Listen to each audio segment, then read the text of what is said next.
mugoroba mwiza waduhaye, turawunezerewe, dushimye kugira neza kwawe, dushimye ubuntu bwawe, dushimye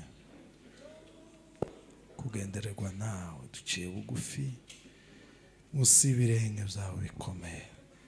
Tugirire neza, komeje gushima kugira neza kwawe kunini.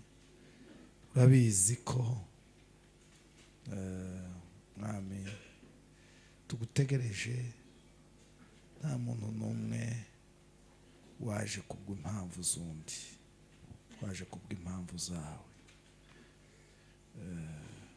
Kubera ko twaje kubw'impamvu zawe, utwemerere, utugenderere, dufashe, utwigishe, twungura ubwenge, udusure, abapfuye bazure, abari muri bombone uzibakuremo, abarwayi bakize, ababuze ubwenge ubahe, ababuze amahoro yabahe, ababuze uko bagira, ni wowe igisubizo. Urabizi ko ari wowe dutegereje gusa mwami, ibyo tubiziranyeho, urabizi natwe turabizi tutari kumwe nawe, ubuzima bwacu niko bimeze. Ariko iyo turi kumwe nawe, urabizi natwe turabizi ko tuba tumerewe neza. Nta wundi dutegereje rero, ngwino uganiriza ubugingo bwacu mu izina rya Yesu, amen. Twongere dukomere Imana amashyi. Tushangilie sote kongamano sote tena. Suriza mgenzi wa mubwire ngo ndagushusha mu izina rya Yesu. Salimia ndugu yako, mwambie na kusalimu katika jina la Yesu Kristo. Akoze cyane. Umefanya vizuri sana. Ndashimira Imana kuri uyu mugoroba mwiza. Nashukuru Mungu kwa jioni njema, mugoroba w'umugisha, jioni ya baraka, mugoroba tazongera kubaho, jioni ambayo haitawahi kuonekana tena. Mugoroba turi mu bikorwa byiza, jioni ya leo tuko kwa kazi nzuri, mugoroba turi mu bikorwa tutazicuza, jioni ya leo tuko ndani ya kazi ambayo tutawahi kujuta. Ari migoroba imwe hari abantu babirimo bazicuza. Kuna jioni moja ambayo watu wanapatikana ndani lakini watajuta jioni hizo. Ariko uyu mugoroba wacu tuzawushimira Imana. Lakini jioni hii yetu tutaishukuru Mungu. Mumfashe twongere dukomere Imana. Kongamano sote tushangilie sana, makofi sana kwa Bwana. Ndashimira Imana ku buyobozi bw'itorero. Nashukuru Mungu kwa uongozi wa kanisa, kuduha kaze, kutukaribisha kuva umunsi twatangiye kuvugana, kuanza siku ambayo tumeanza kuongea kugeza uyu munsi, kufika wa leo. Bishopu, askofu, revera w'itorero, reverend wa kanisa, tsinda ry'abayumbe, kamati ya waombezi, ndetse n'abakristo muri rusange, hata na washirika kwa umoja. Mwakoze cyane, mmefanya vizuri, twakira neza, kutukaribisha vizuri no kutwishimira na kutufurahia.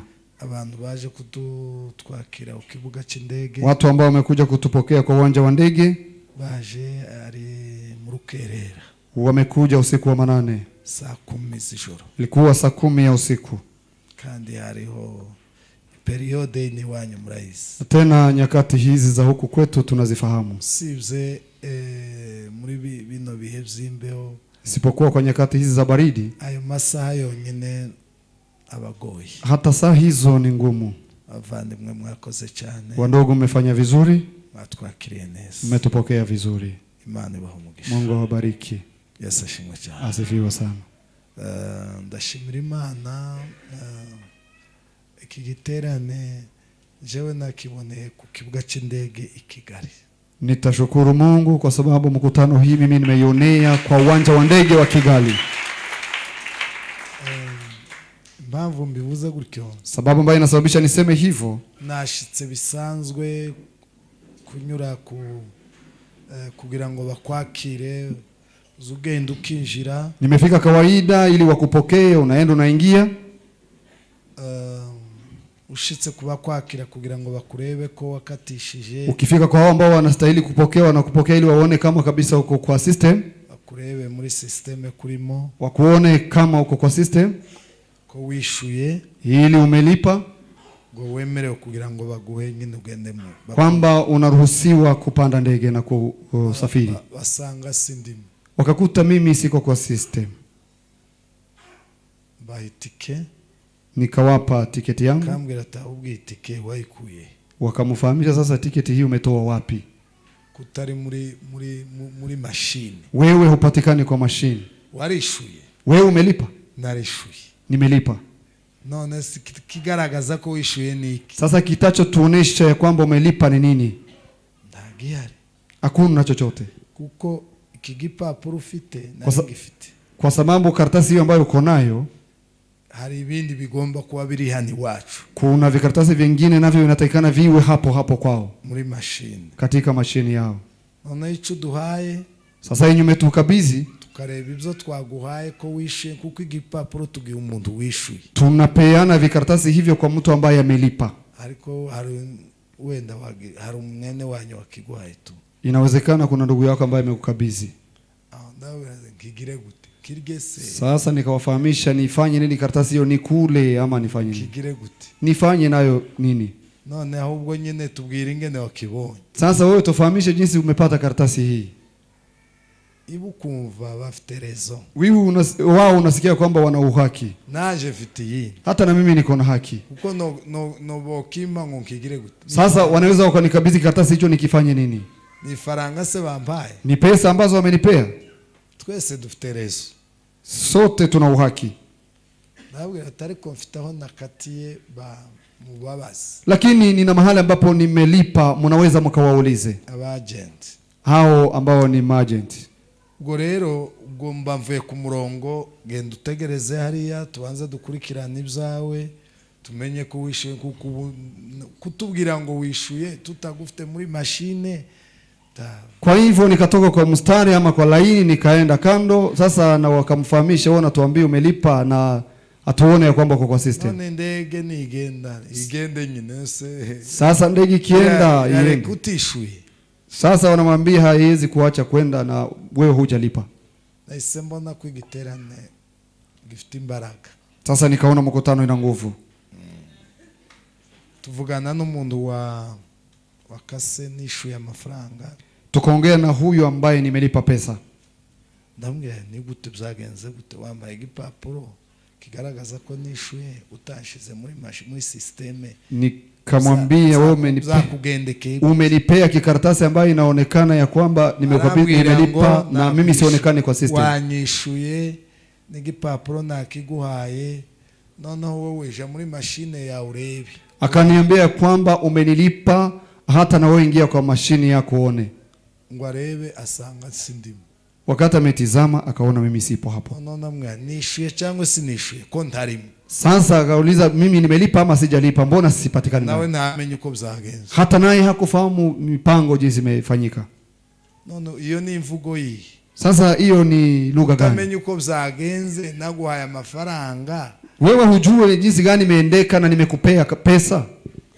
Aramwe ati wese nibwo bwa mbere ibintu bibaye. Akasema ndio mara kwanza mambo haya kunipata. Jewe mbitamenya ikibaye.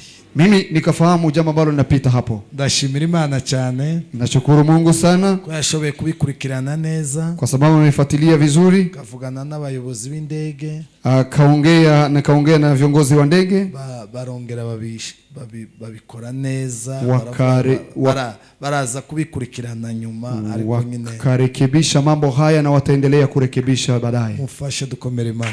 Kwa hivyo kongamano sote tushangilie, makofi sana kwa Bwana. Ariko numvaga kera ngo twariko tuvugana n'umuyobozi ni wowe, lakini nilikuwa nasikia tayari, nilikuwa naongea na kiongozi hapo. uriya muntu azi gukurikirana kabisa. Huyo anajua kufuatilia kabisa. Mu gitondo no kumbaza, saa sita kambaza, Asubuhi ni kuniuliza, saa sita ananiuliza, message siku ananiuliza kaunda zimeze gute, pango inaendeleaje, mkutano unafikia wapi, benibyo kama mambo haya. Namshukuru, nahise mubwira ati ibintu uko ndabona byizinze, dukomeze duhudumiye kugira. Nikamwambia naona ni kama mambo yamejikunja kunja, nikamwambia tuendelee kuhudumia. Uisha mafaranga ukibura, sababu nimelipa lakini sasa sipatikani kwa system. Imana ihimbaza, Mungu ahimidiwe. Imana yakoze, Mungu amefanya kazi. Zivanga gutyo nyine ntibikunda. Kuna wakati anaingiana hivyo na isiwezekana. Kandi abantu bapanze ibintu ntibigende uko babipanze. Na wakati watu wanapanga mpango na isiendeke vile walimpanga, ico ni igitego cha Satani. Hiyo ni goli la shetani. Ndashimira Imana ko yatsinzwe. Nashukuru Mungu kwa sababu ameshinda. Kandi azahora atsinda. Tena ataendelea kushindwa. Kandi yaratsinzwe. Tena ameshindwa. Mwakoze cyane. Umefanya vizuri. Twakira turashimira Imana. Kutupokea tunashukuru Mungu kwa hakika. Reka tugane ijambo ry'Imana. Wacha tusome neno la Mungu. Ndashimira Imana ku icumbi ryiza mwampaye. Nashukuru Mungu kwa mahali ambapo mumeni na kaa. Ni icumbi ryiza cyane. Mahali ambapo mmenipangia ni fasi pazuri. John Muhorana turaziranye. John Muhorana yeye tunajuana. Inshuti yanje, rafiki yangu, twarasenganye. Tumeomba na yeye. Mwakoze cyane. Mmefanya vizuri kunchumbiki. Aho mwanchumbikiraga hose ni sawa. Mahali popote ambapo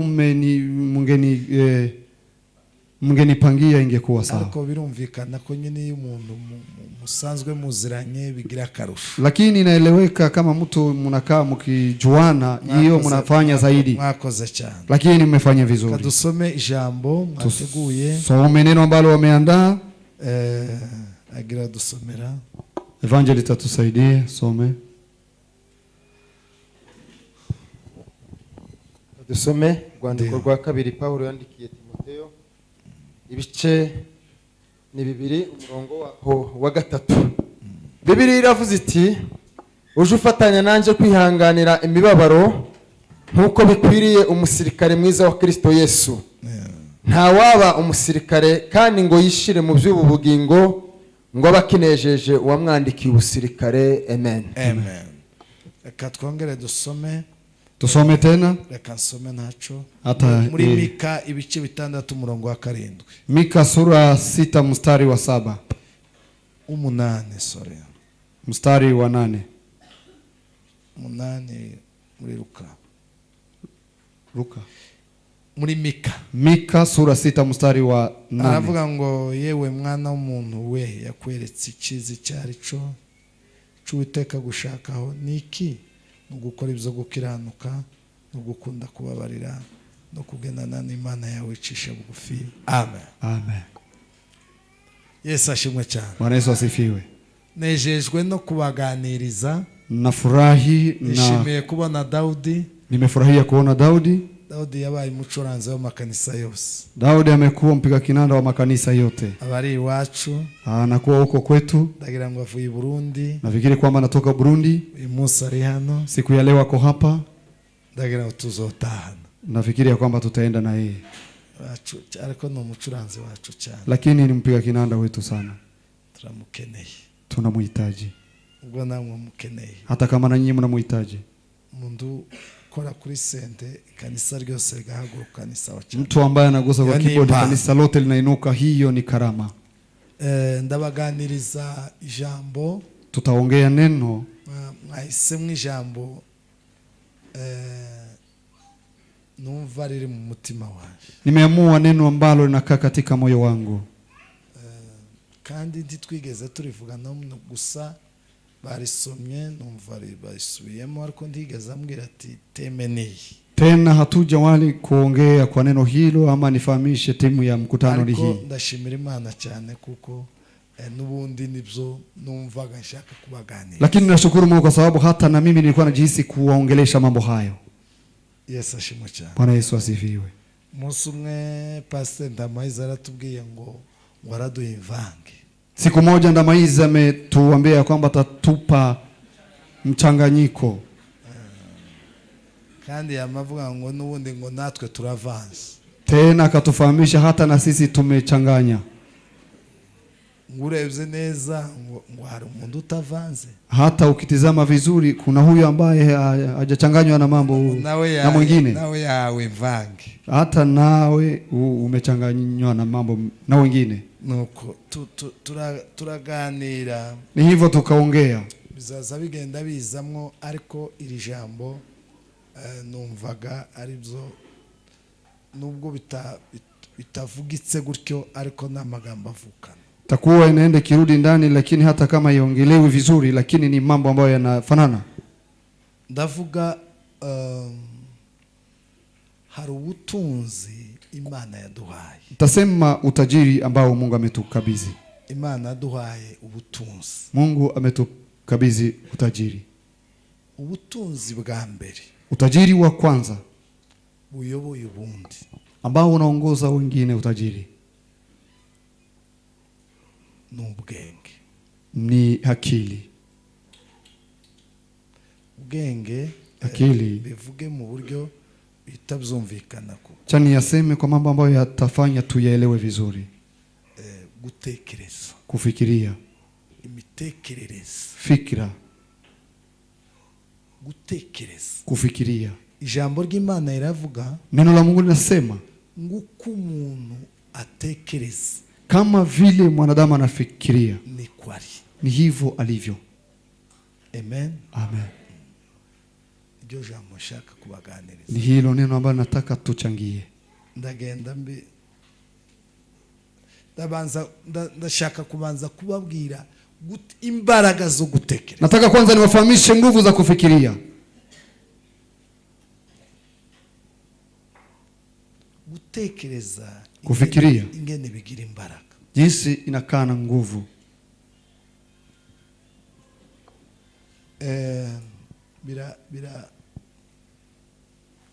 Abanyafrika, ariko buriya Abanyakenya, watu wa Afrika hata vile wa Kenya,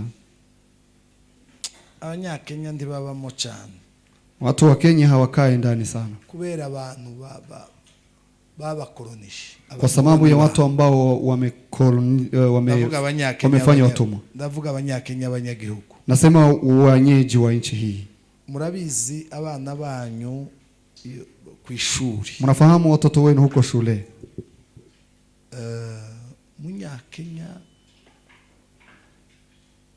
yageze mu Rwanda ku kazi, mtu Mkenya akifika huko nchi ya Rwanda kwa kazi, so natandukanye n'umuntu wigiye Kinshasa. Unaona ana utofauti na mtu ambaye amesomea Kinshasa, Rwanda, ama Rwanda na mahali pengine pengi. Kuberiki? Kwa sababu gani? Kubera ko bahuye n'abakoloni. Kwa sababu wamekoloniziwa na watu wazungu. Abongereza barabafashije cyane. Waingereza wamewasaidia sana. Babigishije ikintu cyitwa gutekereza. Wamewafunza jambo ambalo linaitwa kufikiria. Imitekerereze. Fikira. Nico ngiye kubanza gusasira. Ni hiyo kwanza nataka niiandae. Mbere kingene gutekereza ari ikintu gikomeye cyane. Nionyeshe jinsi gani kufikiria ni jambo nzito sana.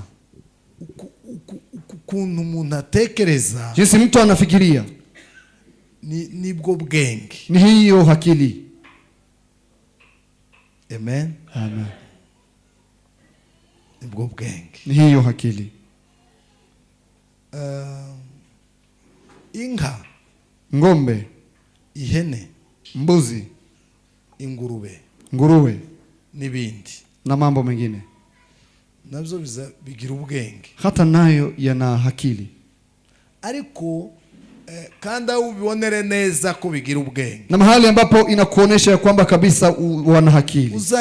Uzanye inyana zuzuye isari, ukileta wanandama ambao wanajaa kanisa hili, ukazana inka imwe ifite munyana mohano, na ulete ngombe moja ambayo ina ndama kwa hizo ndama ambazo zinakaa kama kwa kanisa hii, ikinjiramo hari inaingia hapo, kandi bakazigira ibara rimwe, tena wazifanye rangi moja. Urugero umweru, Kwa mfano mweupe, ukinjiza inka igasanga inyana 1000 zirimo hano, muri izo 1000 harimo iyayo.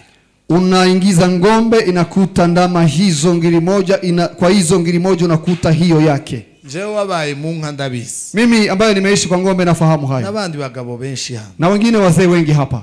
Yo kwinjira gutya naweza kaingia hivi igashaka muri za nyani 1000 na inatafuta kwa ndama hizo zote ngiri moja, inafahamu yake. Cyo kindu kisobanura imwe ni yindi iyayo, jambo hilo ambalo linatofautisha moja na nyingine ama yake, garagaza ko nayo ifite ubwenge, ni kuonekana nayo ina akili. Ariko lakini hari ikintu citwa imitekerereze umuntu agira itandukanye n'ibindi biremwa. Lakini kuna fikra mtu ambazo anakaa nazo kushinda vingine viumbe vyote. Ibihugu byateye imbere bitoye dushaka kujamo tunabasengera ngo muzajemo. Inchi ambazo zimesonga sana kwa teknolojia, hata hizi ambazo tunaombea ili mpate kuzingia. Wabonye gikome kiruta ibindi. Jambo ambalo wameona ambalo ni nzito kushinda mambo mengine ni fikra. Yego. Nugutekereza. Ni kufikiria. Umuntu atekereza binyuze. Mtu anafikiria ikipitia wapi? Binyuze mu nzira 5. Ikipitia kwa njia 5. Ariko ndavuga zibiri. Lakini nitawafahamisha 2.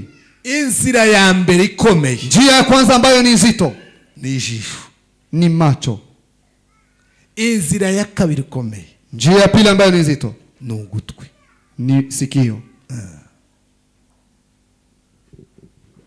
Iyo umuntu avuze, kiwa mtu anaongea, ubu nyine ko ndavuga, saa hii naongea, ugahita mumenya ico mvuze. Haraka tunafahamu jambo ambalo anaongea. Ako kaduka kumenyesha ingene ibintu bimeze. Jambo hilo ambalo nakufahamisha mambo ambayo yanaendelea. Ubwo ni bwo bwenge. Hiyo ndiyo akili. Akaduka komecha.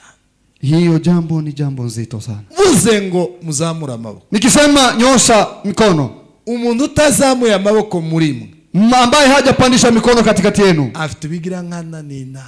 Yeye kabisa ni mtu ambaye ariko ndibivuze ngo ntiyasobanukiwe icyo navuze. Lakini haimaanishi kwamba hajaelewa jambo ambalo ameelekezwa kufanya. Hapana. Ni nabi gusa. Ni kufanya tu mamao kama hayo. Ibigira nkana. Ni kujifanya. Ni ibigira nkana. Ni kujifanya. Ico kindu gituma usobanukirwa icyo bavuze. Jambo hilo ambalo nafanya uelewe nini ambayo umemaanisha. Ico kindu kirakomeye cyane. Jambo hilo ni nzito sana.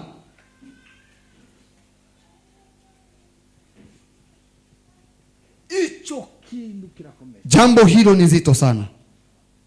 Yego ni miremerera dutanga. Hata maumbile inatutofautisha. No mwijuru. Hata mbinguni. Haba imiremerite Imana yashize abamalaika. Mungu ameweka malaika. Bamwe ngo bagira amasi impande zose. Wamoja wanakaa na macho mahali saidi zote. Ni nyuma. Mbele na nyuma.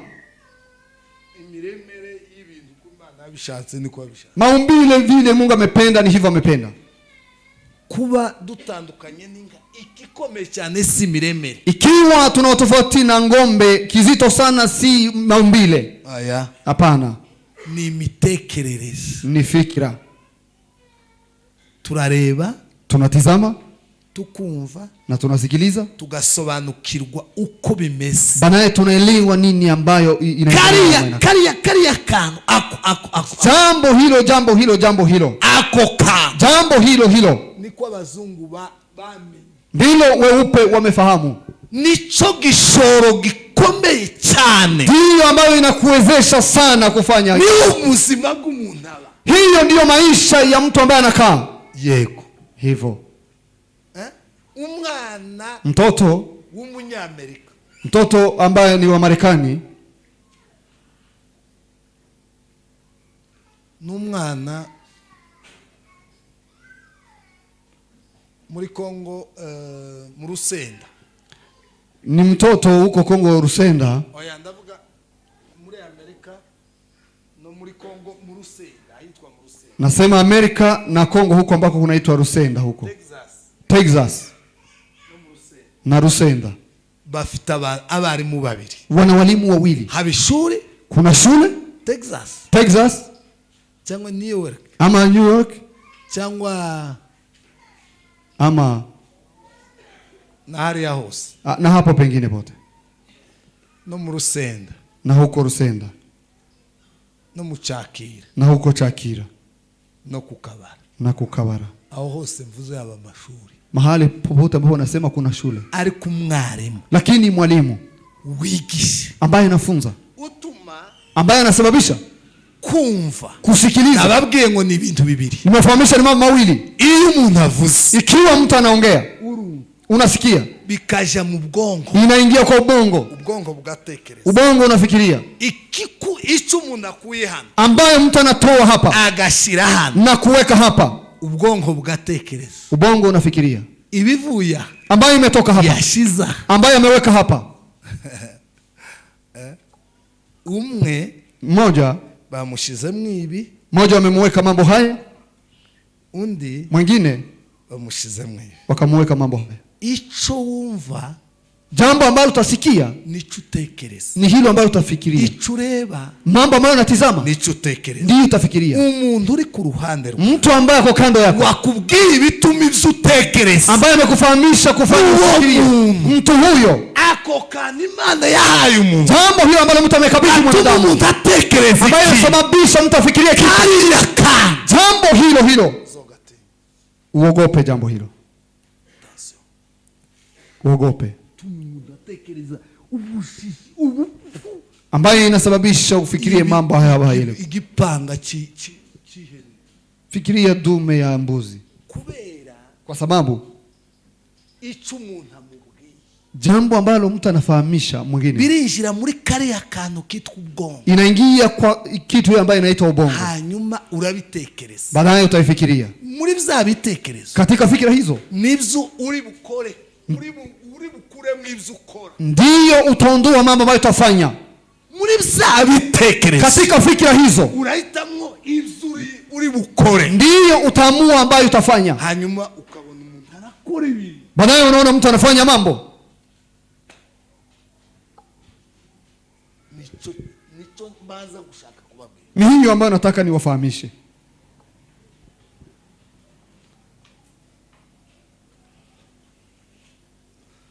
Kareba umuntu, Natazama mtu tutandukanye gute, ambaye tunatofautiana kivipi? kadusome mwumve ingene ibintu bimeze. Sikiliza tusome, musikie mambo jinsi yanapangwa. Yoshua, Soma Yoshua Evangelist. turi kumwe ba Tuko pamoja wa ndugu? bakobwa, Wasichana, turi kumwe? tuko pamoja. Tekereza ubusa, Fikira, gutekereza ubusa.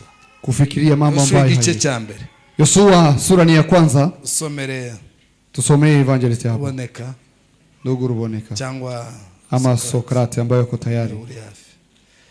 Imana ishimwe ku bwa Ruboneka, tubere umugisha Kigali rwose. Mungu asifiwe kwa sababu Evangelist amekuwa baraka kwetu. Tugireye neza cyane. Ametufanyia mazuri. Abantu b'abanyempano ni sawa kweli. Watu wenye karama ni sawa sawa. Gice cya mbere, Sura ya kwanza.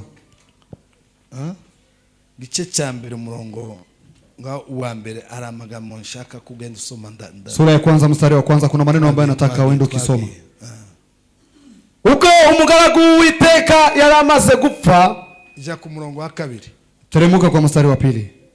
umugaragu waje Mose yarapfuye, Yego, none ubu haguruka wambukane n'abantu bose ruriya ruzi rwa Yorodani, yego, muje mu gihugu mbahaye mwebwe Abisiraheli. yego. Aho Mwumva ayo makuru, Sikiliza habari hizo. mwumve abamama, Sikiliza wa mama. zotekereza ibitari byo. Mutafikiria mambo ambayo hayafai. Mama, Wa mama. kandi mwebwe murakomeye cyane kuruta abantu bose. Tena ninyi ni wazito kuliko Agomba watoto. kwitonderwa n'abama. Ikiwa kuna watu ambao wanafaa tuende polepole, ni wa mama. Umwana, Kwa sababu mtoto, ibintu umwana azatekereza mambo ambayo mtoto atafikiria 90%, 90 kwa 100 uramwigira nabi. Ninyi mnajifanya. Akazi kanyu. Ni kazi yenu. Twagiye. Twende. aho muzakandagira hose ndahabahaye kuko nabibwiye Mose. Komeza. Uhereye mu butayu no kuri uriya musozi Lebanoni ukageza ku ruzi runini rwitwa Efurate, igihugu cyose cy'Abaheti no kugeza ku nyanja nini y'Iburengerazuba. Yego, komeza nibyo Imana ari kubabwira. Ni mambo ambayo Mungu alikuwa anawafahamisha. Endelea. Nirwo rugabano rwanyu. Yego. Nta muntu n'umwe warinda kuguhagarara imbere iminsi yose yo kubaho kwawe. Kuko nabanaga na Mose niko zabana nawe. Komeza. Sinzagusiga kandi sinzaguhana. Yego. Komera ushikame kuko uzatuma abantu bazungura igihugu narahiye nzaha basokuruza babo. Akomeza. Icyakora uko ukomere ushikame cyane. Icyakora ukomere ushikame cyane. Lakini endelea kuimarika sana. Kugira ngo witondere amategeko yose. Ndashaka kuvuga kugira ngo ili witondere amategeko yose. Yego. Umugaragu wanje Mose tumishi wangu Musa. Reka bagume basome kugira ngo tutabisakuriza neza. Wababwiyeho basoma? Wababwiye mu Giswahili aho basoma? Nuko babare. Karindwi. Icyakora ukomere ushikame cyane. Yego. Kugira ngo witondere amategeko yose umugaragu wanje. Witonde bakobwa, mwitonde dore icyo mugiye kwitondera. Umugaragu wanje Mose yabategetse. Yego. Ntuzateshuke uciye iburyo cyangwa ibumoso. Yego. Kugira ngo ubashishwe byose aho uzaja hose. Komeza. Ibiri muri iki gitabo cy'amategeko ntukarorere kubihamisha akanwa kawe. Ahubwo uje ubitekereza ku manywa na nijoro. Ahubwo ibiri muri iki gitabo cy'amategeko ntukarorere kubihamisha akanwa kawe. Ahubwo uje ubitekereza ku manywa na nijoro. Uzubigira gute? Uzubitekereza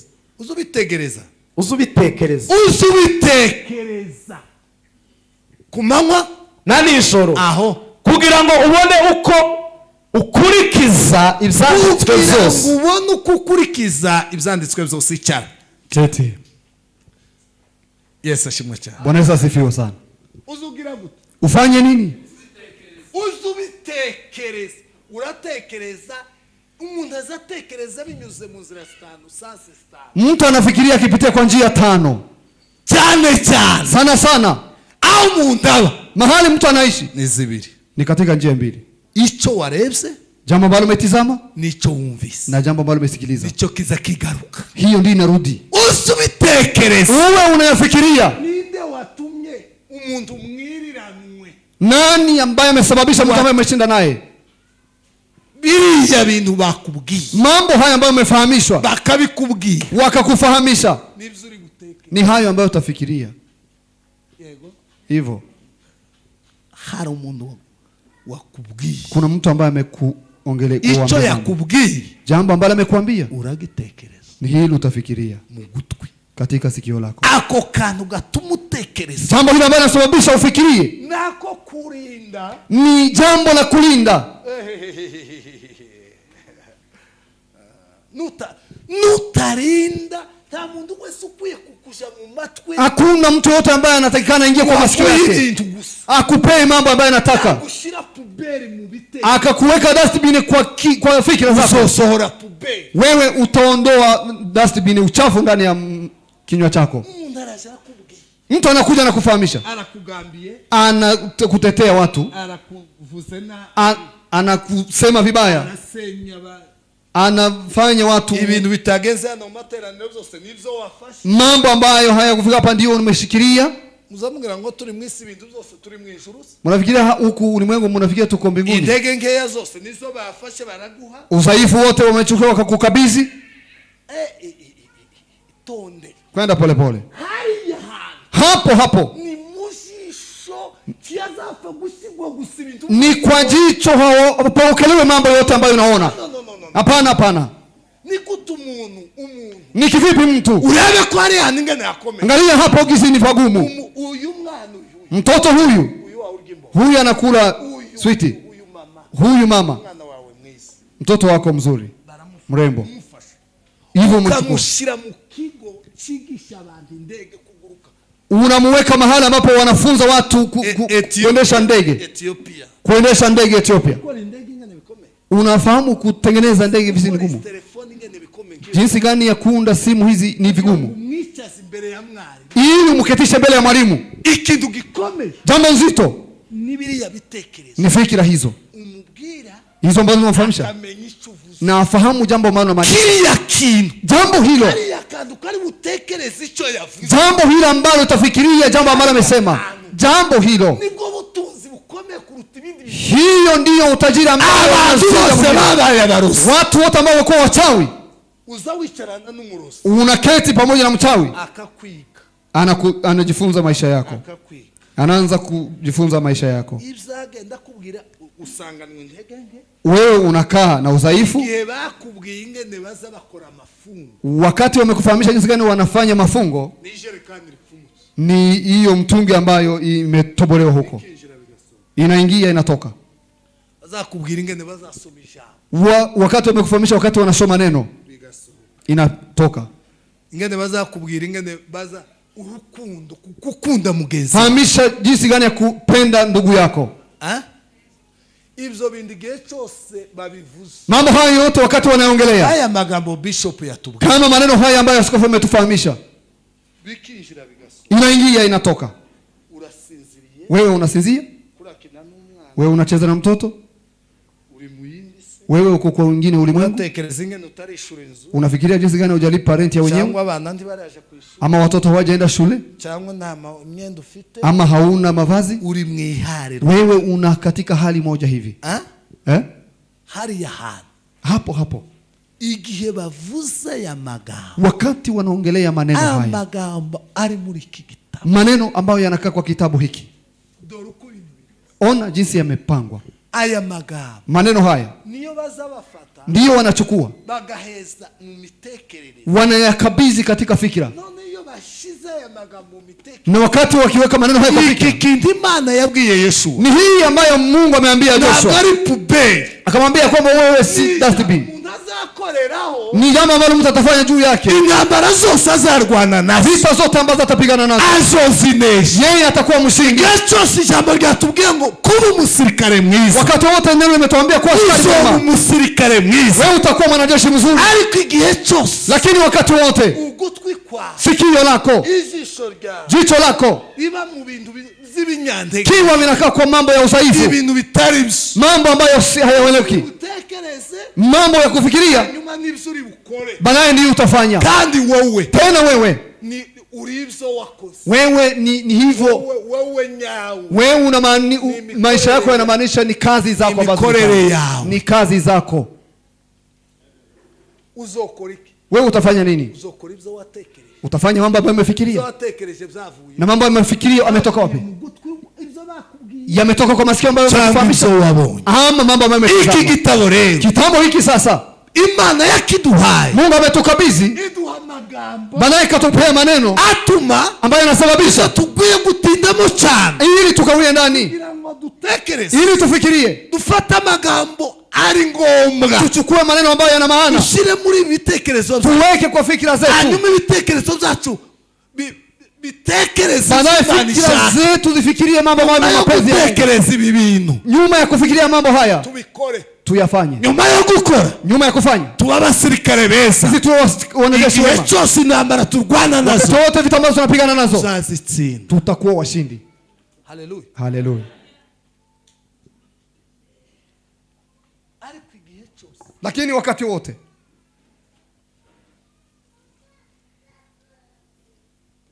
usanga abantu aho dutandukana. Watu mahali tuna utofautiana. Si mnaenda huko kwa nchi za wazungu na mimi nitaenda. Hao wametushinda, wameona mambo ambayo mtu ingetakikana afikirie. Mambo ambayo yangetakikana mtu ayafikirie. Mtoto wao yeye anafanya mambo unaona. Lakini sisi mambo yote ambayo hayako kwa mpango. Tena niwafahamishe, nenda pole pole. Jambo lote ambalo unafanya anapanda ni kupanda. Ikiwa umetoa pesa wewe unapanda, ukiacha wewe unapanda. Ukifanya vibaya wewe unapanda, ukiacha. Ukifanya mema wewe unapanda, ukifanya maovu wewe unapanda. Mambo yote unafanya hiyo inarudia. Hiyo sasa sababu kuiweka kwa fikira. Angalia wazungu aho bageze, mahali wanafika. Sote tunataka kwenda. Unafikiria kwamba hao ndio wana ulimwengu nzuri kuliko yetu, lakini wamefahamu mambo ambayo yanatakana yafikirie. Mtu aketi ili ashinda akiteta ndugu yake ama ambie ndugu yake mambo, lakini atekereza ko mugenzi we anafikiria kwamba ndugu yake yeye ni baraka kurutuko ari amuje kumuteza ibibazo kuliko amuingize kwa shida. Iyo bavuga ngo Canada sociale yahiri, wakisema Canada wao wako juu sana. Iyo bafata amafaranga bakazana muri Afrika bakatwubakira imihanda, wakichukua pesa wanaleta huku Afrika wanatujengea barabara. Na chef arga hata chifu governor muri Afrika, katika Afrika sanga governor amafaranga yose pesa zote nimba ba budget ari kubaka imihanda, ikiwa budget ni kujenga barabara $100 by'amadolari, dola 100 hivyo, $100 by'amadolari 70 cyangwa 80 arashira mu mfuko, 70 ama 80 anaweka kwa mfuka. Ibindi aguma besha huko ya mengine mambo anaendelea kufanya mchezo hapo. Unafahamu hiyo? En fait arabizi anafahamu. Tugira ngo kiriya kintu usifahamu jambo hilo.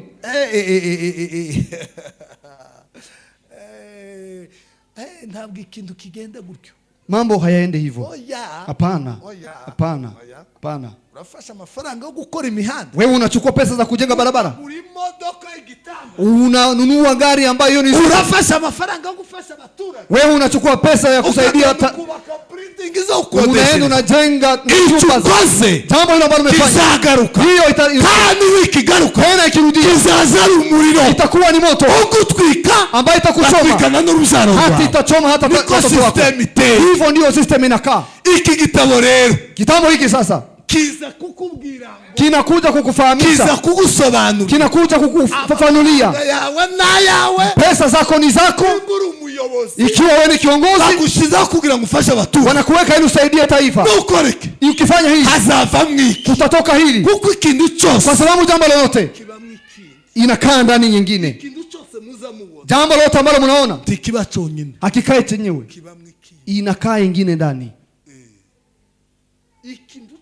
Jambo lolote kiba cyonyine hakikae chenyewe, kinakaa na nyingine ndani.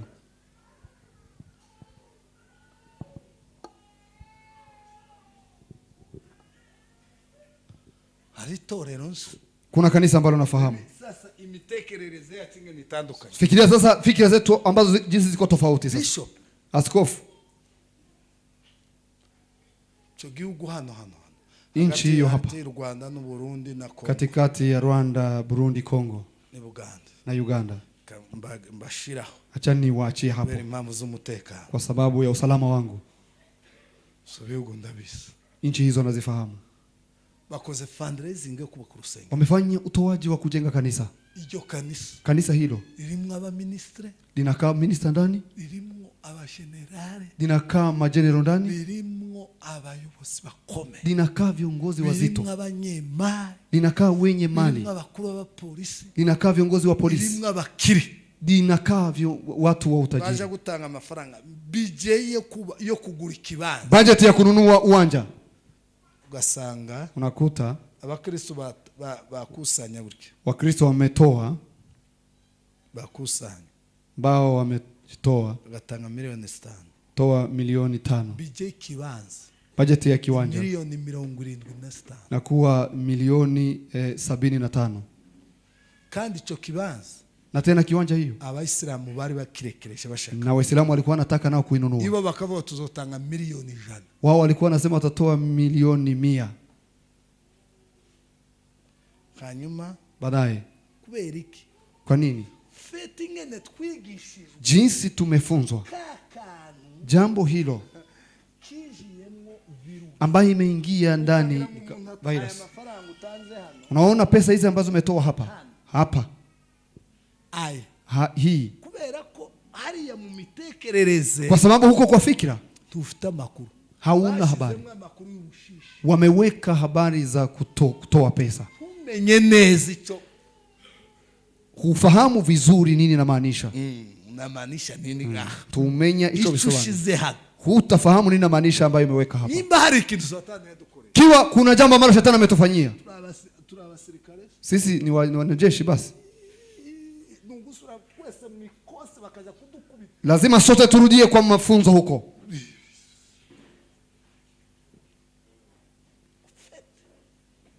kariya kanu Jambo hilo. aba bene wacu bariya Hawa ndugu zetu hawa. bazi ko ari umuntu wese Wanafahamu ya kwamba ndipo mtu anaishi hapa kwa fikira.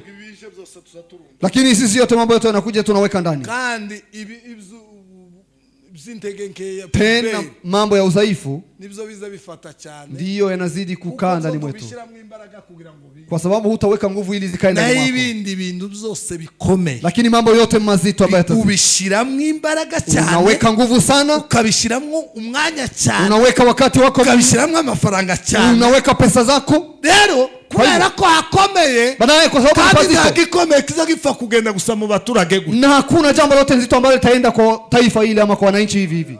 Hapana, kizava handu hakomeye. itatoka mahali ambapo ni pazito. Mugabo Mzee, abakristo batanga amafaranga biranga, Wakristo wakatoa mchango wa pesa ikakataa. Biranga kabisa. Ikakataa kabisa. Biranga. Amafaranga abayisilamu bakagenda ati boss duhe ikibanza. Waislamu wanaenda wanasema tupe, achana na Wakristo hawatatoa pesa. Achana nao. Ati misi twahanye. Akamwambia tarehe ambazo tumeahidiana nao. Mugabo umwe araja muri Amerika. Mzee mmoja akaenda Amerika. Asanga abakecuru mu ikanisa bari akakuta washosho katika kanisa walikuwa wamemwalika, wakamwambia tuna shida. Wakamwambia shida tunayo. Ikanisa, ikibanza cy'ikanisa turakodesheje kandi abayisilamu bagiye kugira. Uwanja wa kanisa tuna rent na tena Waislamu wanataka kununua. Ubwo haremwe abakecuru bangana gute? Kulikuwa washosho wangapi? Batageze 20. Ambao hawafiki 20. Aramaza. Kubera ko bokakana. Kwa sababu akamuuliza kwa sababu wao jambo hilo. Jambo ryitwa kutanga. Wao wameweka ndani jambo la kusema kutoa. Kuna kana baraka kuliko kupokea. Haiambatane. Lakini sisi jambo hilo sana sisi pana wenyeji. Mnafahamu jinsi wanajitoa. Pana wenyeji. Hao Waingereza wamefanyia mambo mazito. Lakini sisi ni kuvaa n'umuziki na kucheza. Muri bimwe biza bigaragara ko bigishishwe. Kwa mambo ambayo yanatuonesha kwamba tumefunzwa ni kucheza no kubyina. Abakecuru wasoso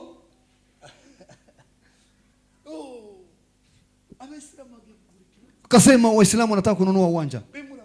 Ninyi ni Wakristo. Uko gajya kanisa. Hilo kanisa Tunza abajenerali. linakaa na viongozi majenero.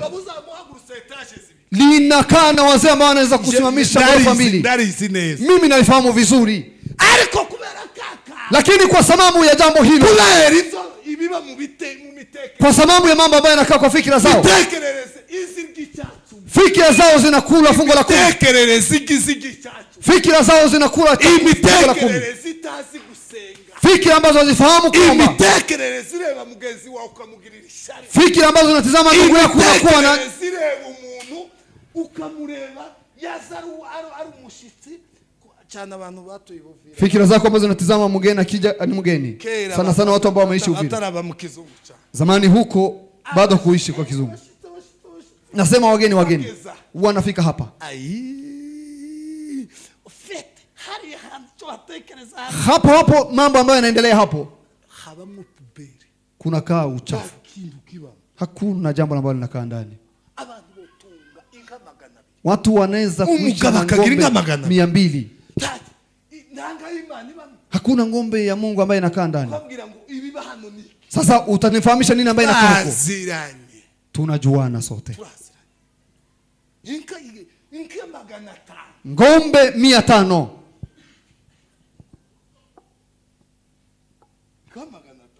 Ngombe 500.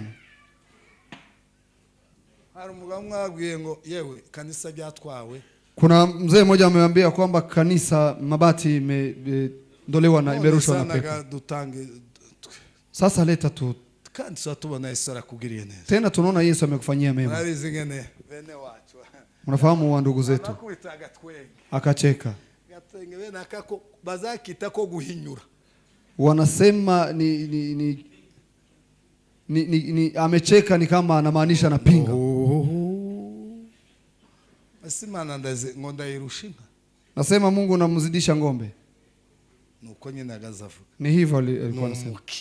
Yeye alikuwa ni tajiri. Inyana zibibamba zavutse ndama hapo ambazo zinakaa na marangi tofauti. Marangi hata 15 nyeupe. Na zingine ambazo zinakaa na marangi tofauti. Yeye ana wafanyakazi kama wangapi?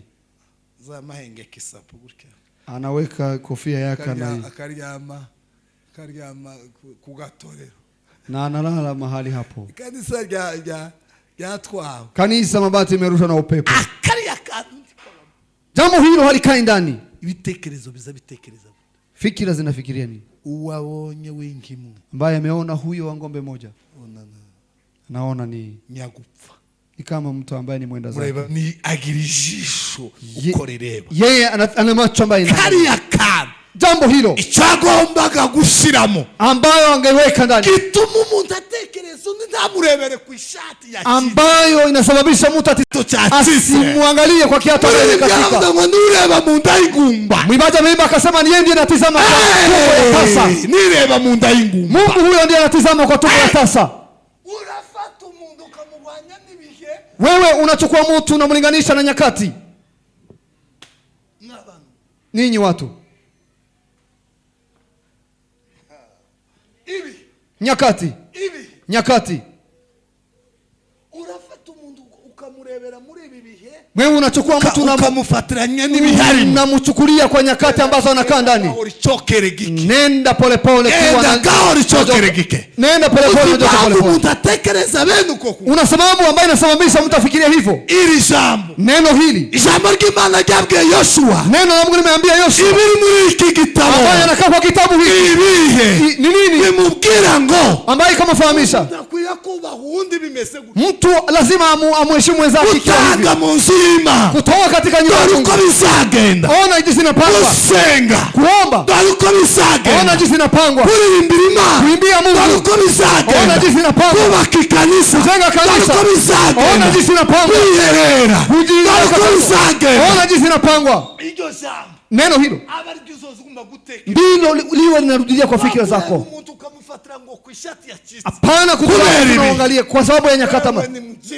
Wewe urumuswa kufahamu maandishi.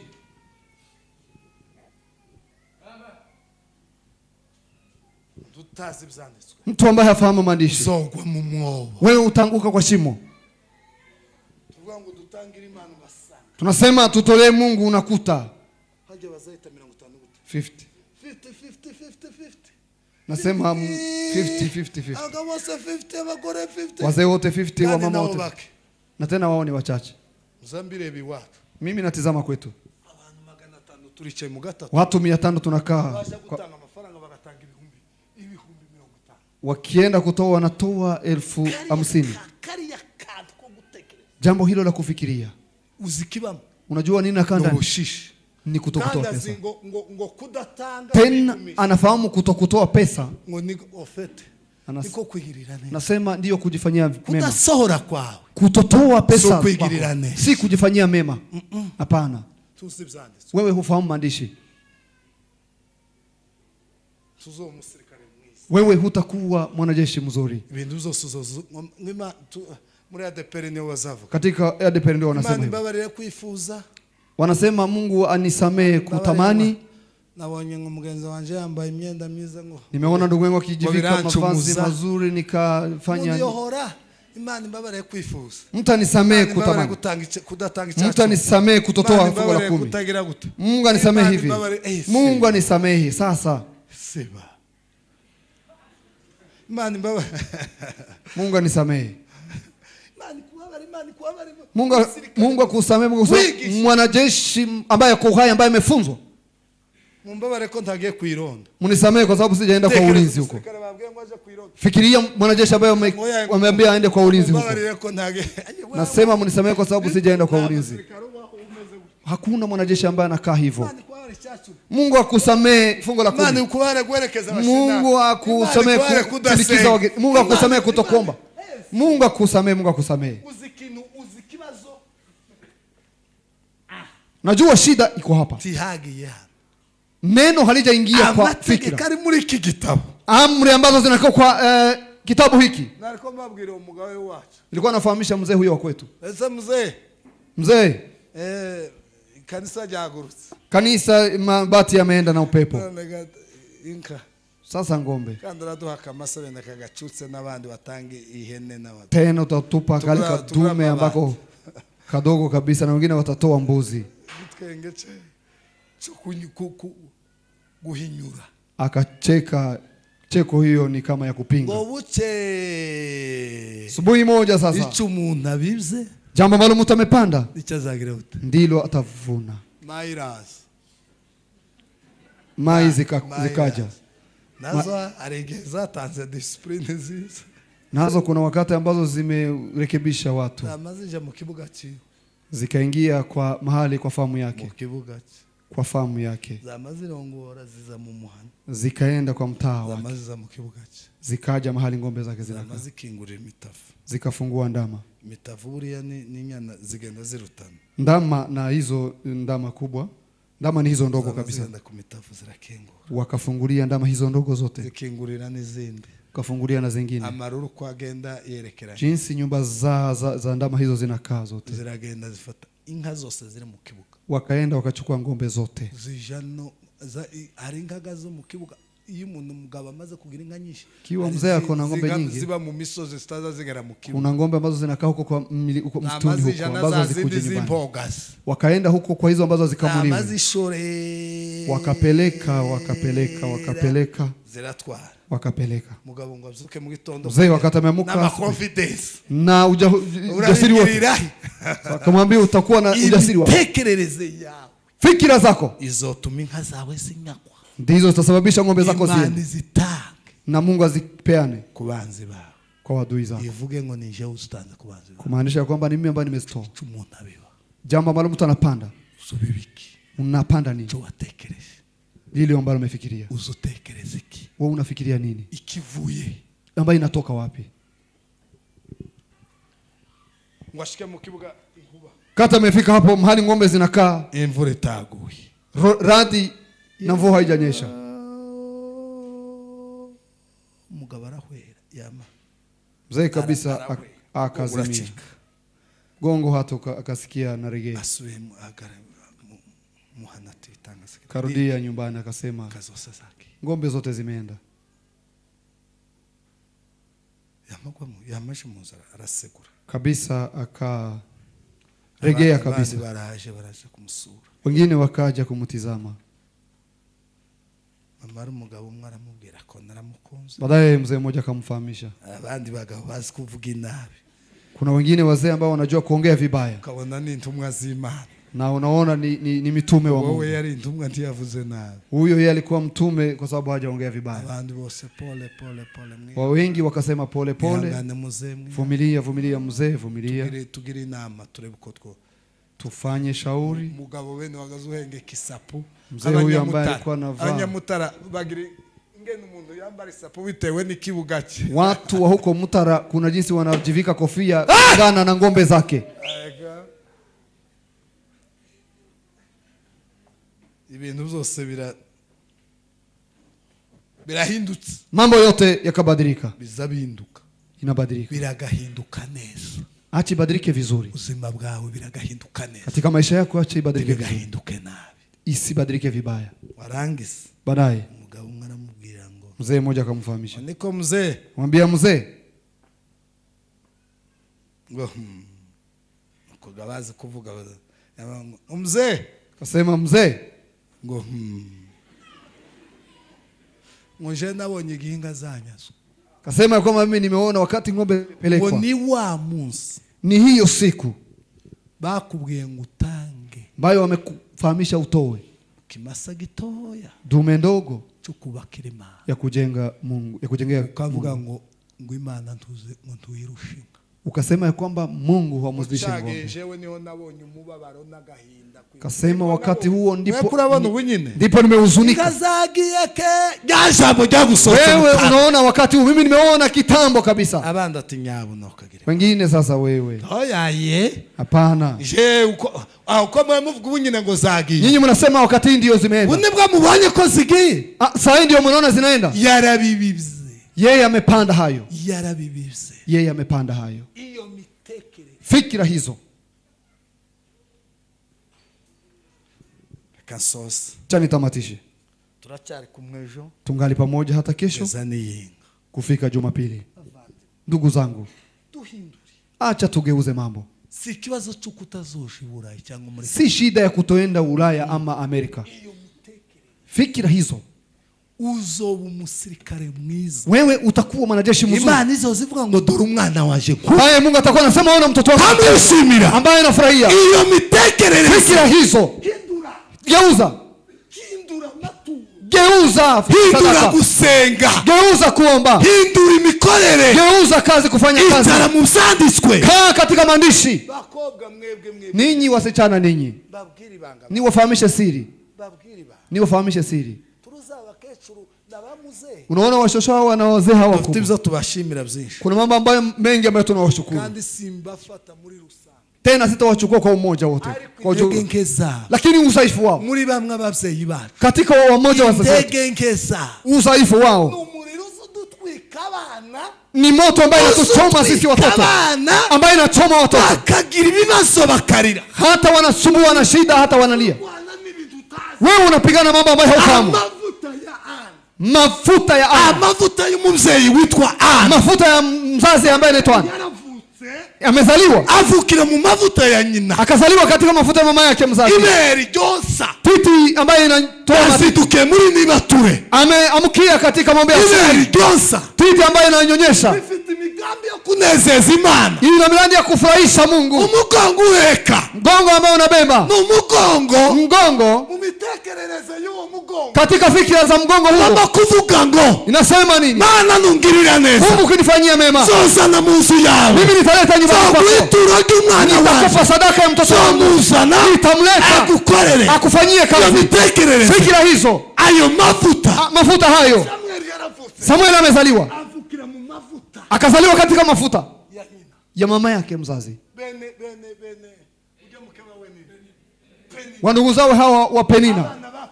Watoto wa Penina. Wamezaliwa katika mafuta maovu ambayo yamechafuliwa. Yeye alikuwa anakaa akiambia ndugu yake mambo ambayo magambo ya Penina mabi. Maneno maovu ya Penina. watoto wakati wamezaliwa bavukira mu mashereka mabi, wakazaliwa katika matiti maovu, bahezwa n'umugongo mubi, wakabebwa kwa mgongo mbovu, bicazwa ku bibero bibi, wakawekwa kwa miguu mbovu, babwira amashereka mabi wakanyonyeshwa bitewe matiti mbaya n'imitekerereze, kutoka kwa fikira, orasesereza mukeba, kukaa akiambia ndugu yake maneno ambayo ni machafu. abana ntawuzumenya stress za bene penini, Mtu hatufahamu hata mahali wamepitia, mahali wameenda, ariko nizo nuwo mwuka wa nyina nyina. lakini imetokea kwa roho hiyo ya mama yake. Duhindure Tugeuze. mwebwe mwabana, Ninyi watoto, muzamubaza abavyeyi, muulize wazazi, mwatanze icyacu, mmetoa fungo la 10, muzamutanga amaturo kuko bikwiye, mmetoa sadaka kama ilivyo, kuko ari amavuta kwa sababu abagira ingaruka, hayo atasababisha muwe abagira ingaruka, atakuwa na faida kwenu, madhara, atakuwa na madhara kwenu. bao buhamya buto nsoza. Niwape ushuhuda kidogo, baadaye nitamatisha. Haleluya.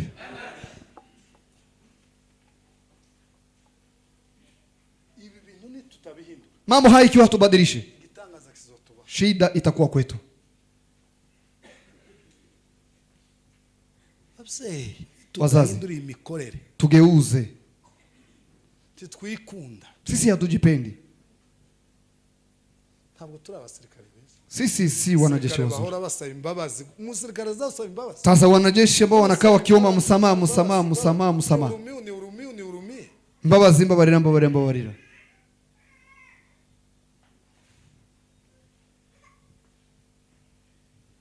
Mu minsi ishize Kwa siku ambazo zimepita,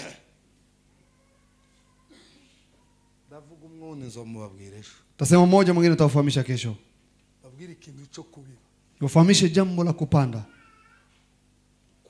gutanga amafaranga mu rusengero, kupanda pesa katika kanisa, kupanda katika mtumishi wa Mungu. sinari mfite amafaranga yo kubaka inzu, Mimi sikuwa na pesa ya kujenga nyumba, kandi nari nyakene, tena nilikuwa nahitaji nyumba. mugabo ufite umuryango, Mzee ambaye ako na familia, ufite umugore n'abana batatu, niko na familia na watoto 3. kuvashite mu kunako kuvashikisha, Tangu wakati nimeoa, narakodesheje, nimerenti mahali, imyaka 10 nikachukua miaka 9 na miezi, amezi nkoze ubukwe, na miezi wakati nimefanya harusi, tanzu, bila nyumba. kandi kubera iyo umuntu yakenye cyane, Na wakati mtu akipitia mu bwongo, na wakati mtu anapitia kwa nyakati za kukosa pesa, nabi, inaingia kwa fikira, hata ukiomba naomba vibaya. sinagaza nsenga ngo Imana izambe, Mimi sikuwa naomba ati Mungu anipe nyumba, kaza mbona rukugora Imana, nilikuwa naomba ni kusumbua Mungu. Imana impera amavuta niyo nayoje, Mungu anipee ibintu umva ndibirimo kuza, nilikuwa nasikia kabisa hii uca abantu tembee vizuri. bamatekereza baragenda baricara ati pastor turashaka kukubakira inzu, Asubuhi moja watu wakafikiria, wakaenda wakaketi, wakasema mchungaji, tunataka kujengea nyumba. nanje nakubiseka agatwengeka, Nami nimecheka kicheko hiyo, ariko apana ko guhinyura, lakini sio ya kupinga. ico kintu cyo nkacaka kandi kasara, Mimi nimecheka kama hiyo ya Sara. ewe sawa, Kasema sawa, go ahead, kawapa ruhusa. wabuce Asubuhi moja bamagenda bakora urubuga, kaenda wakafanya mtandao, batanga 100,000, katoa pesa 100,000, miliyoni milioni 2 2, bigezaho zigera miliyoni 10, ikafika milioni 10. tugura ikibanza, Tukanunua barambwira uwanja. ati faranga zabonetse tugura ikibanza, Kasema pesa zimeonekana, tununue uwanja. na numva kitangaza, Kasikia ni maajabu. agenda nyine twana tujana na ujya twaguze ikibanza tuja muri mitasho, Tukaenda kwa huyo ambaye tumenunua uwanja, kundi akaniandika kiwanja kwa majina yangu. siku ibintu byose bishoboka, Kasema mambo yote yanawezekana. man ndakundika no Kasema Mungu ni hivyo hivyo tu. mvuge kisa, Sasa niseme nini? igitanga Lakini ni maajabu, tagice bila hata kobore, ibihumbi 10 by'amadolari, ibihumbi 10, pesa nyingi za dola, 500, pesa nyingi 500. arico shaka kubabwira, Kuna jambo wanataka niwafahamishe mwagabo w'abanyamurenge, kwa wazee bafite amazu ko murabona wa kabila letu, kwa watu ambao wako na pesa. Umuntu yosaza ariko arico shaka, Mnaona hilo ni jambo ambalo mtu anaweza anataka afahamishe wengine, lakini kuna jambo anataka niwafahamishe. Sikiliza vizuri. nuko Ni hivyo. ya mafaranga noneho kugira ngo twubake duhagurutse Pesa hizo sasa kusudi tujenge, tusimamishe ujenzi. urubuga na mafaranga nyine rwatanze. Mtandao ni hiyo pesa. Abandi ntibabonye uburyo ngo bakomeze. Wengine hawakuona uwezo ili waendelee. Umunsi umwe Siku moja turi mu bukwe. Tulikuwa kwa harusi. Mwumve ikintu. Sikiliza jambo. Satani yakoze. Mbalo shetani amefanya. Yasubiye gutinya ikintu cyitwa guta. Mbalo nimeogopa tena jambo la kutoa. Ariko Satani ni umustrateji uteye ubwoba. Shetani ana mipango nyingi sana. Ndiye wa kwanza. Ndiye wa kwanza. Azi ngo iyo umuntu asohoye. Anajua ikiwa mtu anatoa. Arashaka kukubona utuzi imodoka uzushi Burayi gutembe. Anataka kuona wewe ukitembea Ulaya ukiwa na gari nzito. Shetani hataki. Shaka kubwira cyane cyane mwebwe urubyiruko. Nataka kufahamisha ninyi vijana. Abanyamasengesho abayumba. Na maombi waombezi. Ayumbe turi kumwe. Waombezi tuko pamoja. Abakorari. Wanakwaya. Cyangwa wale kuri WhatsApp. Ama mko WhatsApp. Ibyo mutekereza. Mambo ambayo mnafikiria. Ibi bintu mutekereza muzotinye ikintu cyitwa gutekereza. Mambo haya ambayo mnafikiria muogope jambo kufikiria. Ibintu ndashaka ngo mubitekereze. Mambo haya nataka muyafikirie. Mukatekereza ibintu bitazaba byarira umusaruro. Musifikirie mambo ambayo hayatakuwa. Uzoshika mu bagabo bakagukomera amashi. Wewe fikiria jambo ambalo wakati utafika kwa wazee washangilie. Umusatsi mukobwa ngo lakini kufikiria nywele abanyamurengasa bakoze ubukwe bashokoje muri Canada mahali Wanyamulenge wote wamejishanua zote, uzitizame, urebe status zibisuko, angalia status zote za jinsi wanashuka za mapasura, hizo zote urebe status zibiriyo, angalia status zote za. Sasa ubongo wako unafikiria nini? Wewe utakuwa mwanajeshi ambaye anakaa hapo. Sana sana ninyi vijana kufikiria jambo ukitoa waseme huyu ni mtu wa bahati. Mambo haya ambayo anatazama kwa status, kazi yenu. Mugabo mzee, tukaenda kwa harusi. Tulipofika kwa harusi nikaunganisha ndoa.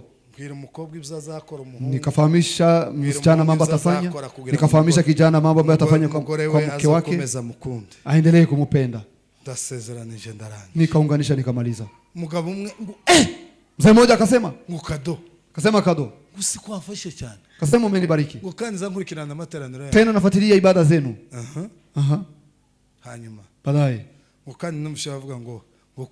tena nimesikia wasema unajenga nyumba.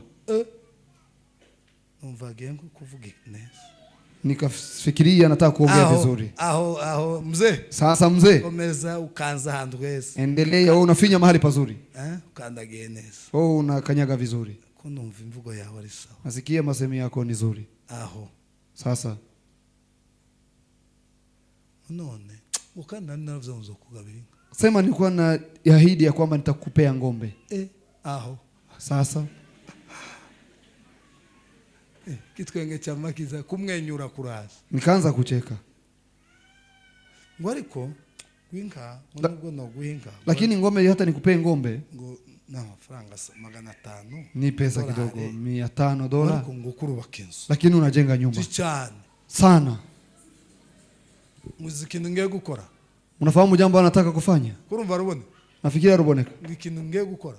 Jambo ambalo anataka kufanya. Nari nubakishe nana pyaturishije amadafari yo kubaka guest donc amachumbi.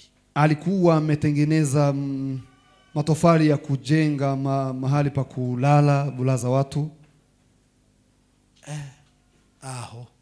Akasema sasa none matofali ndaguhaye. Sasa matofali hayo nakupea. Manze mureke ndashaka kubabwira. Subiri kwanza, nataka niwafahamishe. Urambaye unanikabidhi nyakuyamba kabisa kwa kunipea. sawa tuzobonane gari tuonane siku gani? ubwo hari kwa gatandatu ku cyumweru araza Hapo ilikuwa Jumamosi, Jumapili akakuja yamantwara ati ngaye kanipeleka, ndio hii yuzuye ngaha muri sare ni kama ambayo inajaa kwa hapa hapo tu. z'amadafari bamubaza n'imodoka barasoma Wakaleta gari wakabeba iyo zote. komite yari yaratekereje kunyubakira Kamati hiyo ambayo ilikuwa inajiandaa kujengea, baadaye nikawaita amadafari yabonetse nikamwambia matofali yamepatikana, udufaranga dukeya kulikuwa pesa kidogo ambayo imebaki, twamadutangira tukaanza tufatushize ku rubuga tukaweka kwa mtandao. ndati inzu yatanga ibihumbi 100 Mwingine anasema 200 200 150 $150 dola 100 ikapanda, amadafari ararenze, tofali zikapanda. icyo shaka kubabwira Nini ambayo nataka icyo nifanye? nashaka tuzi ko yambaye Unaona amenipea, arambaye akanipea, ararangije akamaliza. ubwo Hapo cyashize icyumweru haikupita wiki bamamuhamagara Kinshasa, wakamuita Kinshasa, inama yateranye meeting imekaa, y'abaministre kikao ikakaa ya waminista, twemeza ko tukakubaliana duguhaye akazi tunakukabidhi kazi ko gukora imihanda yose ya Kongo, kwa kufanya barabara zote za Kongo. nyuma y'icyumweru Nyuma ya wiki ndamushaka ngo mushimire, nikamtafuta ili nimshukuru, ndamubura nikamkosa. ibyumweru bibiri Wiki mbili ari fotora ari kumwe n'itsinda ry'abashinwa n'abakora, akajipiga picha wako na watu wa China ambao akasema Kado, uza makuru unafahamu habari? namenye Nimefahamu ikintu satani yatwibye, jambo ambalo shetani Nambwira ngo ametuiba. niki? Nikamwambia ni nini? namuhaye amadafari Akasema nimekupea matofali y'inzu ya nyumba y'ibihumbi 10 hafi 10 z'amadolari, ya nyumba ya milioni 10 hivyo. bampa akazi, Wakanipea kazi, uriga umuryango nikafunguliwa milango wo gukora imihanda, wa kufanya barabara. muza amafaranga yo gukora imihanda, Mnajua pesa za kufanya za kujenga barabara please yo muri Kongo, tena ya Kongo. baraza mwaba Niwaulize watu, yarungutse yarahombye, yeye amefaidika ama muvuge ngo yarungutse cyangwa yarahombye, semeni bakobwa wasichana, yarungutse yarahombye, amefaidika ama amepoteza? aba mama Wamama, yarungutse yarahombye, amefaidika ama hajafaidika? icyabanje ni Nini ambayo imeanza? icyabanje ni Nini ambayo imeanza? na akazi kabanje Ni kazi ambayo imeanza cyangwa ni kugira uti ama ni kutoa? aho Sasa urubyiruko, vijana, uyu mugabo ari mu nyungu cyangwa ari mu gihombo? mzee huyu anakaa kwa faida ama akai?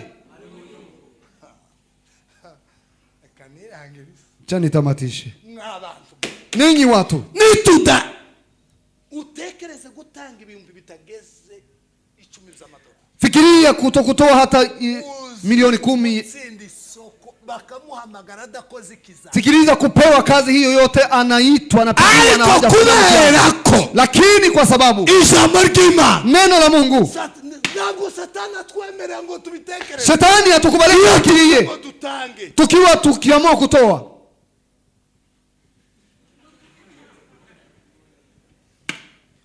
yarungutse yarahombye, Amefaidika ama hajafaidika? ari mu nyungu ari mu gihombo, Yeye anakuwa kwa faida ama hakuwa kwa faida? musubize, Jibu. nubwo mudashubije Hata kama mujibu, murabizi mnafahamu icyo mbabwiye, jambo hilo. Nafahamisha niko ni hivyo inakaa. nitudahindura system, Ikiwa hatubadilishe system, si kibazo cy'amafaranga ba, si shida ya pesa kidogo, hapana, kibazo cy'imitekerereze, ni shida ya fikira zetu. nitudahindura Kiwa hatugeuze, tuzorya umukungugu nk'inzoka, tutakula vumbi kama nyoka. icyo shaka kuvuga, Sikiliza ambaye nataka nifanye. tuzokora cyane, Tutafanya sana, kunguke, tufaidike kidogo. uzi ngo gutanga, Wewe unajua kutoa. wabikuyeho gusa, Wewe unasema umejitoa peke yake. reka nibi mbivuge sose, Acha niseme na haya nitamatishe. none ga nabivuze, Na nimeyasema bikiri mu mavuta, ikiwa kwa mafuta. haleluya, Amen. kubitamwa dawugira nkwereke, kubitamwa gisheko bishe, kubitamwa gira nkwereke, kubitamwa gira nkwereke da, kubitamwa gira nkwereke, kubitamwa gira nkwereke, kubitamwa gira nkwereke, none ga kivuka chonga, akselera dawu, wakselera,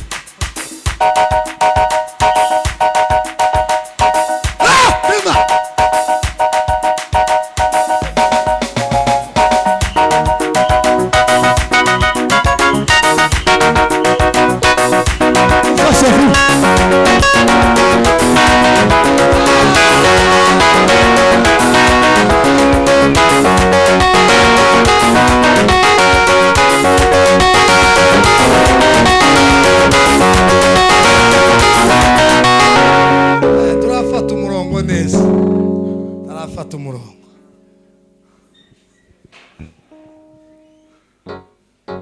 kira kiwa hapo.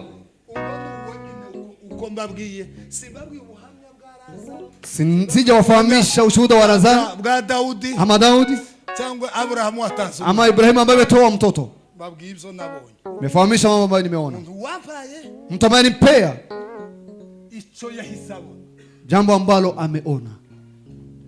ngo bucahaza impumyi Asubuhi moja kukaja kipofu kwa kanisa letu. aza kusenga Ilikuwa ni siku nyingi kuja kwa kanisa akambwira ati pastor na kunifahamisha pastor, tubone uko meze unaona jinsi nakaa, simeze neza mimi sikai vizuri. ni impumyi Nilikuwa kipofu kabisa, ndashaka ngumfashe nataka unisaidie, singiro ndeba mimi sina wa kuniangalia kandi ukoza nkodesheje tena, ngira geto na renti nyumba mahali. ndamwira ati zoze tuvugana Kamwambia nenda ukoje ngira tukaongea. mwamezi nkangaye kuko nashaka kuramaze nipa Kapita kama miezi ngapi, kwa sababu nilikuwa nataka nijipange kwanza. acha kazi Asubuhi anakuja impumyi kipofu zigenda kabisa, n'agakoni hiyo ambaye inatembea na fimbo. numva umutima uramu yatu uyu muntu Nikasikia moyo inaniambia mtu huyu, si depanse huyu si shida kwangu, uyu ndaje kundera ibibazo huyu hakuja Naje kuniweka kwa shida. kuri konte simeze neza cyane Hata na mimi huko kwa Ari. kaunti siko vizuri sana, uyu si kigoro lakini huyu si shida Abanyamulenge kwangu. bivuga neza si kigoro Wanyamulenge wanasema vizuri hivyo. aya ndamwira ati wishura ngahe Kama uliza unalipa nyumba pesa ngapi? nishura ibihumbi 20 Kasema nalipa mwumve bashumba giri ikintu 20. tunatwanga gukora Jambo ambalo tunakataa kufanya n'ikintu kibaho ni kitu ambao kinakaa ndani. wanze gukora iki kintu Wewe umekataa kufanya jambo hili kibamwiki na inakaa jambo hili. uko wanze iki Kwa sababu umekataa hii, iki kintu kizokugora hii jambo itakuja na itakusumbua. ndamureba ndavuga ngo Nikamtazama nikasema, ndakamaza Foursquare irarutirikaniza tena anakuja kabisa kwa kanisa Foursquare inashinda kanisa hili. twicaye Ni kubwa kuliko kanisa hili. kaza kuchumwe Tena alikuwa anakuja Jumapili. mushakire pastor kado Unitafutie Pastor Kado. taunda za Hakuna mwingine ambaye anaongea. amabona abadea Na kuona na kuja kabisa dikoni uba wanakuja. wicaye kuri zindi Namwambia kaa kwanza kukitizo na kuja. ndamureba umutima urambwira ngo uyu muntu Nikamtizama roho moyo ikaniambia naje mtu huyu. kundera stress z'amafaranga Huyu hakuja kunipea stress za pesa. uyu ni malaika Huyu ni malaika. wishura ngahe Nalipa ngapi? ku kwezi nishura 20 Nasema ya kwamba nalipa ngiri 20. ni hafi 2000 by'ahano Ni kama ngiri 2 za hapa. ngayo Ni kama hapo. ndamureba Nikamtizama. ndamwira ngo ngiye kukwishurira umwaka Nikamwambia nataka kulipia mwaka.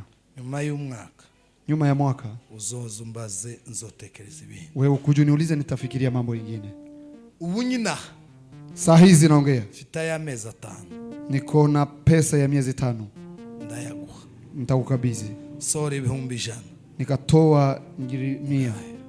Ndio hii. urayabonye Unaiona? ni kuri telefone Ni kwa simu. telefone nyina afite ukuntu kubera kumva ahita amenya ikibazo Anasikia, anajua nini ambayo inaendelea. urayumvise Unayasikia? cyane Kabisa.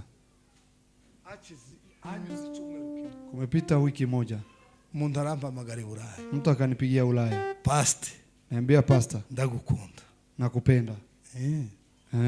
aho Sasa igikurikiye nini ambayo inaendelea? none umutima wamwe Sasa moyo imeniambia. jewe nabonye bavuga gahunda yawe y'inzu Mimi nimeona wakisema mpango wako wa nyumba. jewe sindeba icu Mimi sitatizama huko. ndakora ikintu kimwe Nitafanya jambo moja. ku kwezi Kwa mwezi zoza ntanga ibihumbi 210 takuwa natoa ngiri 210 by'inzu yawe ya nyumba yako. kugeza ubwo uzitonde wubaka Nenda polepole ujenge. mbisubiremo Narudilia. ukwezi Kwa mwezi zoza ntanga ibihumbi nitakuwa natoa ngiri 200. 200 by'u Rwanda 200 ya Rwanda na ngiri 10 ya Rwanda. uzukodesha amafaranga ngayo kwezi Wewe una renti pesa ngapi nyumba? zankodesha ibihumbi 210 Nasema anakodesha, ana renti hizo za nalipa nyumba. y'ubukode Hiyo ndio analipa nyumba. ukwezi Kwa mwezi niyo nzoza ndanga ndio nitakuwa natoa. uzozo wubake gaho Nenda polepole ujenge. uzubake ushiremwe amatara, Peleka ujenzi wako polepole, ujenge, weke mataa, wubake igipango, jenga ukuta wote. inzu yawe abayumba bazozayigeramwo bamasanga gusakira, Nyumba yako ombeze wako nafika ukuta inawaka. uzageza ubwo uzimuka, Kufikia wakati utahama, umunsi uzimuka siku utahama, nzokubwira ikindi tuzokora. Rya jambo namubwiye nitakufahamisha jambo lingine ambalo tutafanya. namwira ngo papa, Kasema papa, avuganye n'umugore wawe umeongea na mke wako? ko gabagore Sababu wanawake ni leta, ni serikali. ni serikali kabisa. Mwaraganiriye neza, Mumeongea vizuri, twarabivuganye, tumeongea mambo hayo tudahubutse, bila kuweka niko mambo. twemeje. Ndivyo tumekubaliana. Naseka kagatwengenye, Nikacheka kicheko hiyo tena. ambwira ngo papa, Kasema papa, urakoze, umefanya vizuri. mw'abantu Ninyi watu, zaje imekuja cyumweru icyo cyumweru, wiki hiyo, ari ku cyumweru, lakini nilikuwa Jumapili nasohoye, ndipo nimetoa pesa hizo. ndi mu nyungu ndi mu gihombo, Mimi niko kwa faida ama nimepoteza pesa? ndi mu nyungu ndi mu gihombo. Mimi niko kwa faida ama siko kwa faida? Utaramba magara muri Amerika, Mwingine akanipigia Amerika, arambwira ngo pastor, akaniambia pasta, ndagukunda, nakupenda, umwana wawe mtoto wako zoza mwishurira nitakuwa namlipia kuva muri primaire kutoka primary uzageza arangije kufika wakati atamaliza shule university. ndambwira ngo wabitekerejeho neza, Nikamwambia umefikiria vizuri, mbwira amafaranga uzawishura umwana wawe, niambie pesa ambazo zinalipia mtoto. Nikamfahamisha ilikuwa ni shule kabisa hiyo nzuri, zoza nishura umwana, takuwa nalipia mtoto. wowe umbwire gusa, uzoza umbwira ava y'isumweru, Wewe ukuna nifahamisha mbele ya wiki mbili. ivyo bintu Mambo hayo zaje maze yalikuja, gukora ako kati, yalikuja wakati nimefanya mambo ndi mu hayo. nyungu ndi mu gihombo. Mimi niko kwa faida ama siko kwa faida? Sishatse kubabwira, Sitaki kuwafahamisha. sishatse kubabwira ngo ivyo bintu byose ngo mutekereze, Mimi sitaki kuwafahamisha mufikiri mambo icyo hayo. nashakaga kubabwira, Jambo ambalo nataka kuwafahamisha, nashatse kuba message, nataka kuwapea habari hizi. icyo ukoze Jambo ambalo nafanya ikisinyu sigihombo kirava potezi, itatoka faida, ubuzima bwawe buseke, maisha yako yacheke, cyangwa kivemo igihombo, ama itoke ubuzima kupoteza bwawe uzoza usengesha, maisha yako ende abayumunyuzo usengesha, muombeza ambaye anapita hapo abanyuza kuombea, usengesha, ambaye anapita hapo kuombea, ko kwa sababu watekereza ikintu umefikiria jambo kuzanira igihombo, ambalo litakuletea uri kupoteza. umusirikare mwiza, Wewe si mwanajeshi cyangwa uri mzuri, umusirikare mwiza, ama wewe ni mwanajeshi mzuri, udahindura system. ikiwa hatubadilisha system. Icyo nashaka kubabwira, Jambo ambalo nilikuwa nataka kuwafahamisha ni hilo. semeni haleluya, Semeni haleluya.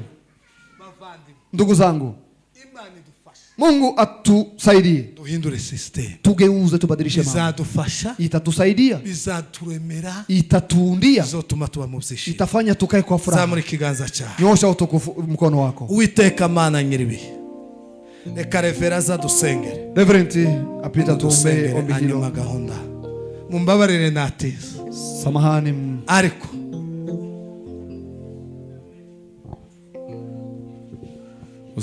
Usifiwe Yesu Kristo, Mwokozi mzuri kabisa.